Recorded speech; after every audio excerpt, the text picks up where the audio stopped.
Let us not dawdle, for there are grudges to settle, and new entries in the Dammer's Cron to right! Howdy, howdy, Devil here, and welcome to another training match with my coach or worker boss featuring the Dwarfs versus Vampire Coast. Now, after the first two training matches, this was still before we did any of the actual training sessions. This was what a worker boss was using to really gauge my playing strengths, what I needed to work on, and sort of develop the lesson plan for what we would go through when we actually got together and did our lessons and did the live recordings for our lessons. Which, if you haven't seen, by the way, like, my play improved massively over 4 lessons. They're on 2 are on my channel and 2 are on his channel. The title is The Longest Grumble, dwarf training. I highly recommend, if you're working on your game, you watch them all and see sort of. The sound is not the greatest, but it was, you basically get the gist of what's going on. Anyways, so Worker Boss asked after the first 2 games, is there a faction you'd like to play against me? And I said, yeah, I'd actually love to play my Dwarfs versus your Vampire Coast.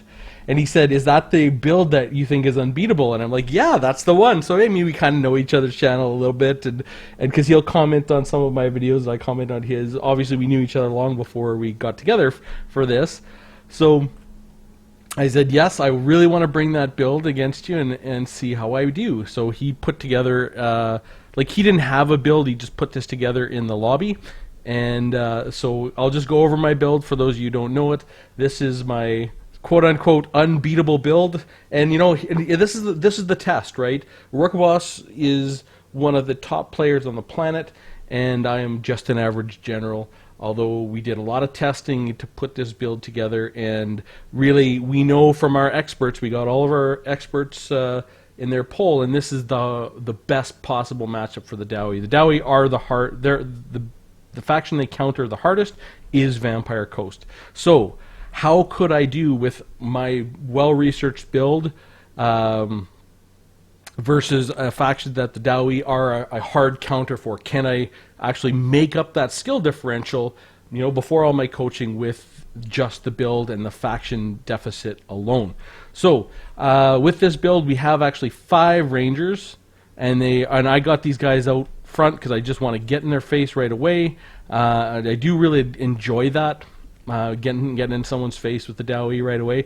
And I have 2 Vanguard deployed way back here. Now, I didn't know what Worker Boss was going to bring, but I do know that Queen Bess is really one of a. If you can take Queen Bess and protect it, it's actually very good against the Dowie. I thought, well, maybe he might. So I just brought some Vanguard deployed back, and then I can get these guys and get my pressure. Otherwise, I have 4 Dwarf Warriors in the front. These Dwarf Warriors are just to take his zombie chaff up. We do have Belagar Ironhammer, who is naked, 1,100 gold. He has excellent stats, I think.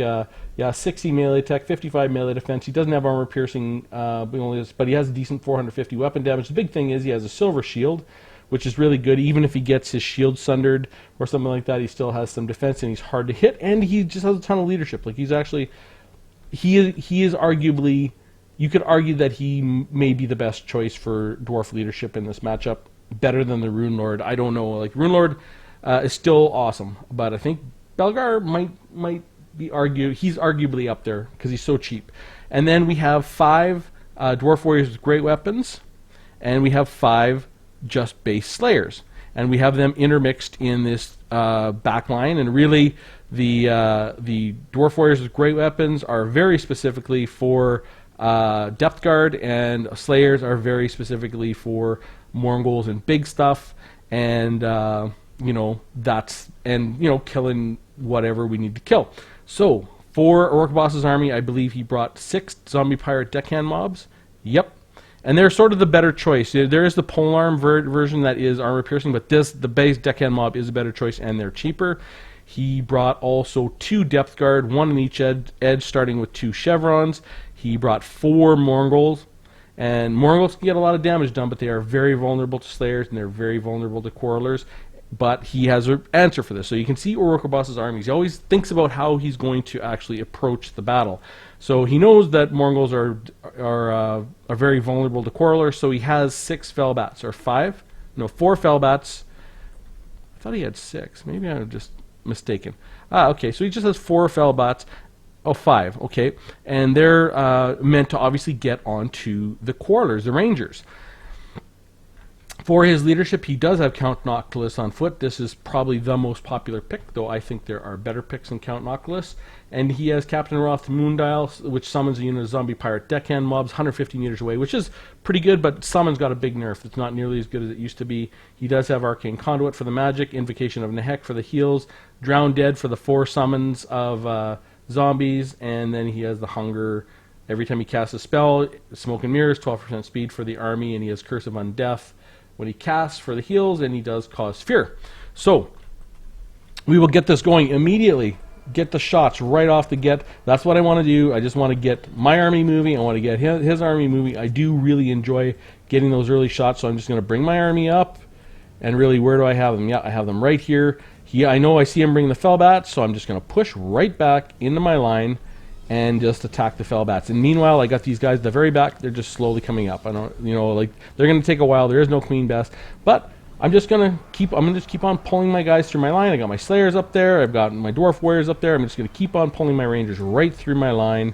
I'm not worried about that at all. You see, Boss is already starting his flank. He likes very, very wide pressure, and I could have blocked this off, but I left room for it. So he can bring his Depth Guard out there for the wide pressure, and he really likes to encircle. Meanwhile, I'm getting tons of pressure on his units. I do have Slayers up front here, and of course I do have these Rangers, and he's really trying to get back here with his Fellbats and with his Mournguls. I want to get my Slayers on that. I do see his Depth Guard, and really what I want to put is Dwarf Warriors. Dwarf Warriors with great weapons on his Depth Guard, so I got 2 units there, and I got these 2 units here, and I've got my regular Dwarf Warriors onto his Zombie Pirate deckhand mobs. He sort of inundated this area, but it's not as bad as it looks. It's just Fellbats. Just Zombie Pirate deckhand mobs and Count Noctilus. We can handle this. We have Dwarf Warriors with great weapons for Count Noctilus, and he has 2 summons up there. I am trying to catch him, so I have got his Depth Guard up here. I mean, Depth Guard are 33 speed, so they are faster than Dwarf Warriors at 28 speed, but I have been able to catch him, but he's going to keep on pulling out.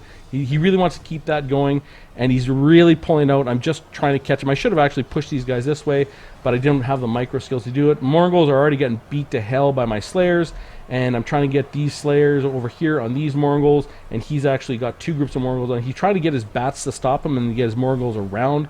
I want these Dwarf Warriors with great weapons onto the Depth Guard. He's now got both Depth Guard around, and he's pushing them in his back line against the Rangers. So really, he's just continuously trying to go into this blob. He's bringing his Mournguls in here, and my Slayers are just falling out. Slayers are all kind of falling back into this blob. Now, this again, Invocation and Heck was nerfed. It only hits 4 units, and now I finally got these 2 Rangers. I'm going to shoot after these Mournguls.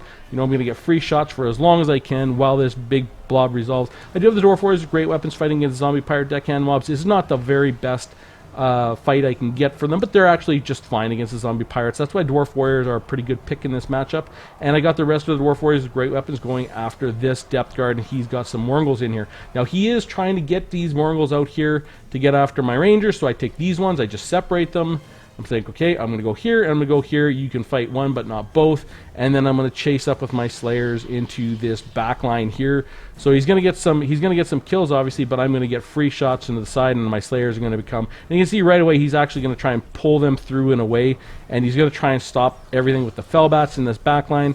These Dwarf Warriors are doing fine against the Zombie Pirates. A lot of this stuff is resolving here now, and you can see these Zombie Pirates are still fighting. These Mournguls are sort of gotten beat down by the Slayers, and I still have my Dwarf Warriors with great weapons on top of these Depth Guard. So they're starting to waver, and these Mournguls are coming in and actually putting a beat down on them. Now, these Depth Guard have somehow pulled through. I think they're going to pull back around very, very shortly, because we got Slayers, Dwarf Warriors, and Dwarf Warriors here, which is a very good target for them. He's got a summon here, and he's got Belagard. He's actually pulling Noctilus out to the back. Noctilus, so I'm fine with him fighting Dwarf Warriors with great weapon. Dwarf Warriors with great weapon to do fine. You can see these Mournguls, again, are moving, but I'm just going to chase them all day with the Slayers, and I'm going to shoot them in the side here with these Rangers.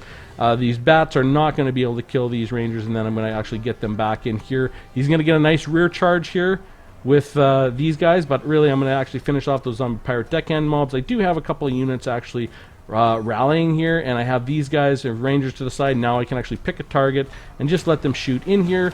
The Dwarf Warriors with great weapons are going to lose to the depth guard, but they're taking some health, and you can see they've got some heals. You know, they're starting to get close to the heal cap, and I do have other Dwarf Warriors with great weapons in here, and they're up against Count Noctilus, which is fine.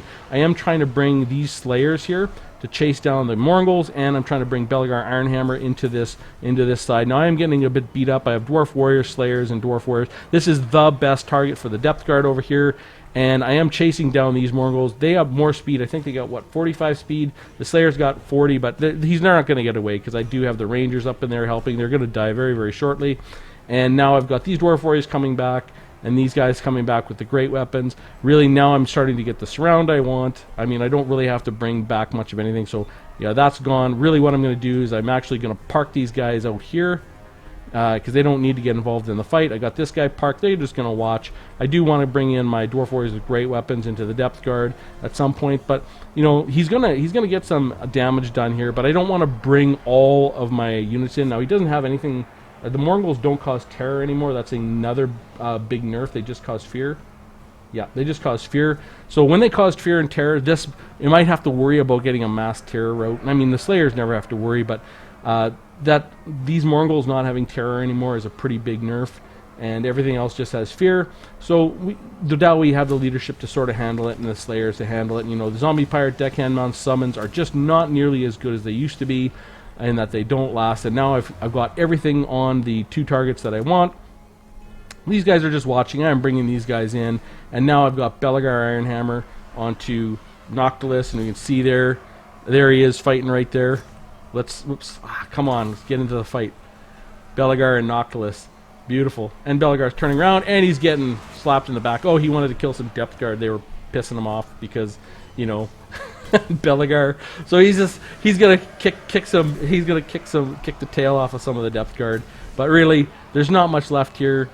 Count Noctilus is by himself. We're bringing in some more troops to get the full surround, and Belegar is actually going to start fighting him. We do have some remaining depth guard, but they don't have that many models. And really, as soon as you get down here, the summons will last a little while, but you can see now the leadership is going. We actually still have some units back here just watching the fun, and we got a good surround on the units, and Belegar's in there, and then that is the end of the game. So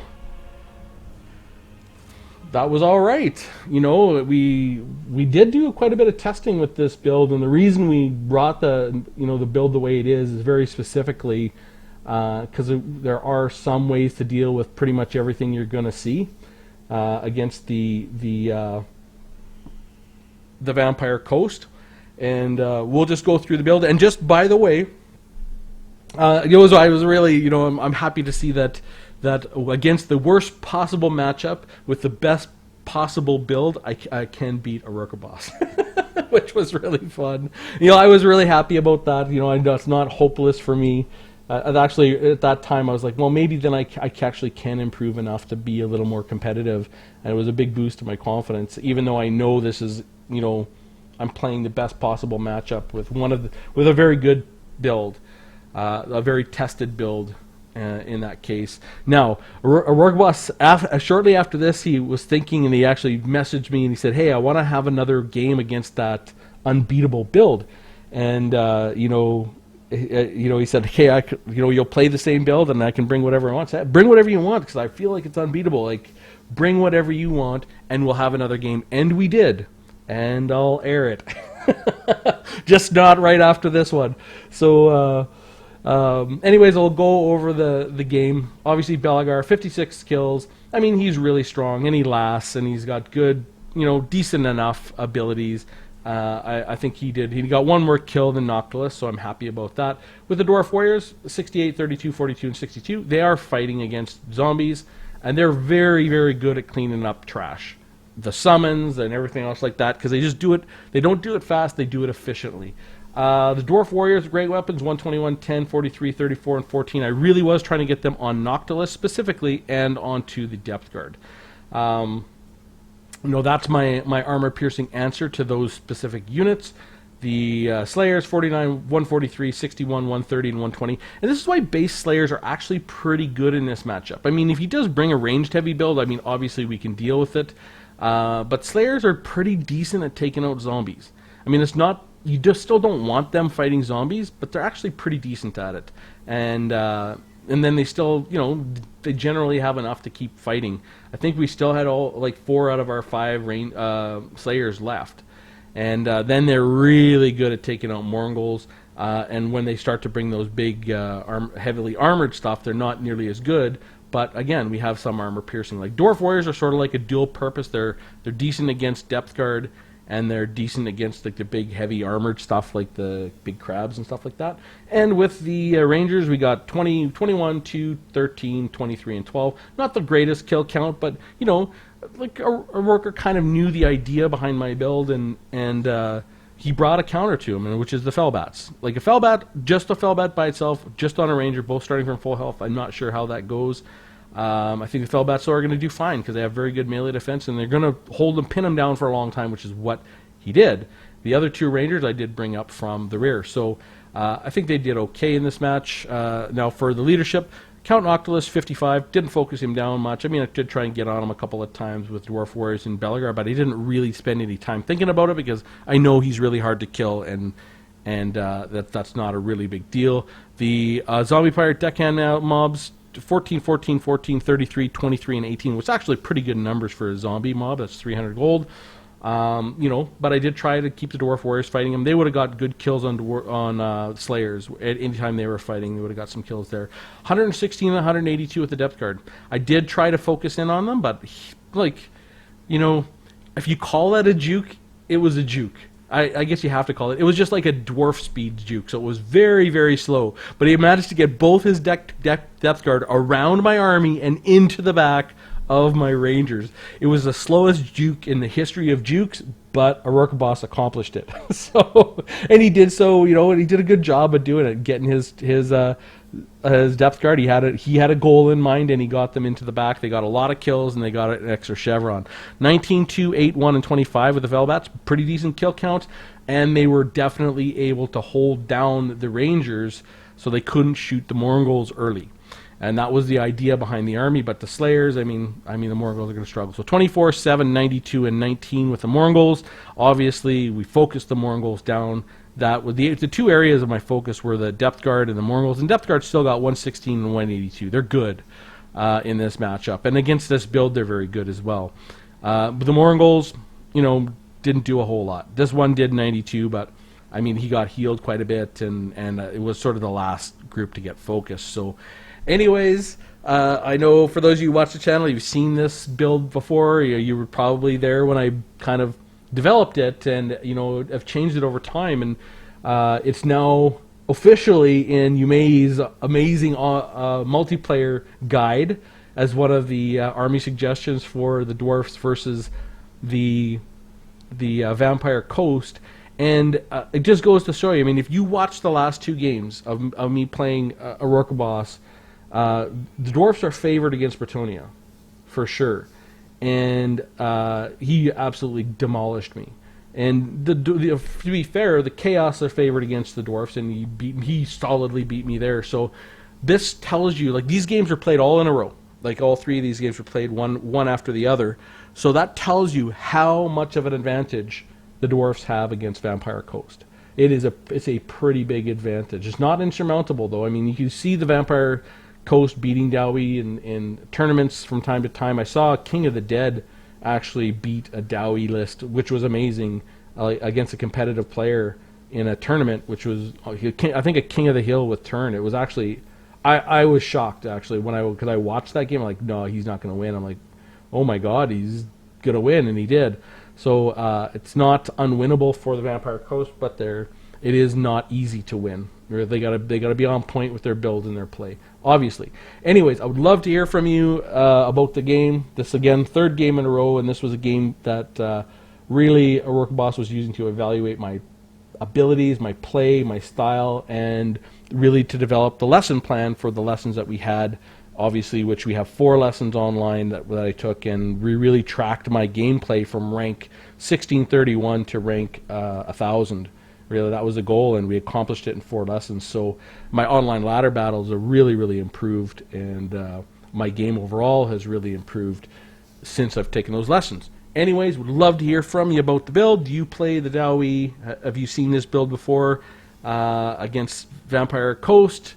Or do you play, what is your build versus Dowie as a Vampire Coast? I'd love to hear from you down in the comments. Even if you're just stopping in to say hi, I love comments. I always ask for them because it matters to me. It is really something that I enjoy very, very thoroughly. This is a really big part of this hobby for me, so I'd love to hear from you. With that said, I hope you found it interesting, and I will see you soon.